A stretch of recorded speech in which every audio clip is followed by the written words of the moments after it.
Hi, I'm Jonathan Rogers from Grinding Gear Games.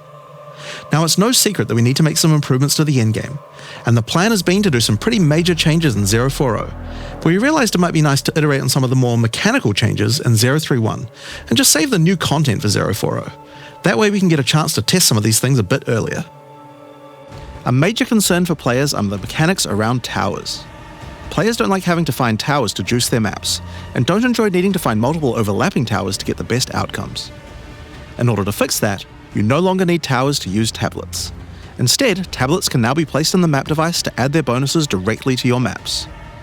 Each time you use a tablet while running a map, the number of remaining uses goes down. Once it reaches 0, the tablet is destroyed. You can use up to 3 tablets on each map, but the number of enabled slots is based on how many mods the map has. Running a 6-mod map will enable all 3 of the tablet slots on the map device. This change allows you to benefit fully from tablets no matter what random layout of towers you happen to find.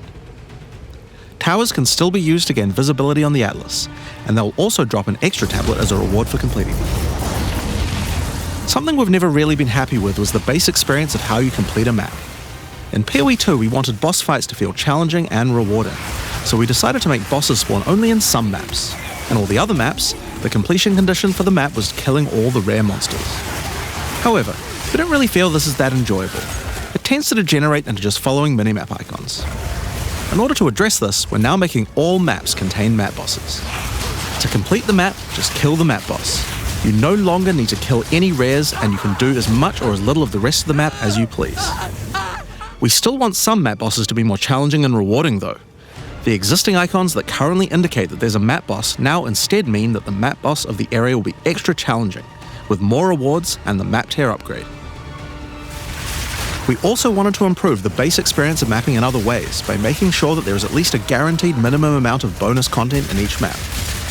As you generate each map, we will now always add between 1 to 3 extra random features, including Breach, Delirium, Ritual, and Expedition, as well as Shrines, Strongboxes, Essences, Wisps, Rogue Exiles, and Summoning Circles. This content will be added in addition to the content added by your tablets and maps, and will be selected afterwards.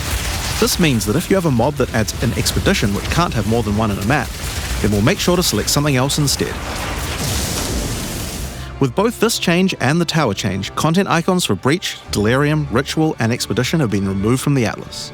All the content you didn't add yourself will be randomly generated as you go to the area. Currently, we believe the time to complete a given map is a bit too long, and so we're lowering it. To start with, we're taking the 15 largest maps and reducing their sizes. We also felt like there were just too many monsters. The size of monster packs in T1 maps was actually over 40% higher than in the interlude area right before it. This also resulted in a sudden difficulty spike at the start of endgame, if your build wasn't able to handle large packs well. Getting swarmed by monsters is a common complaint in the endgame.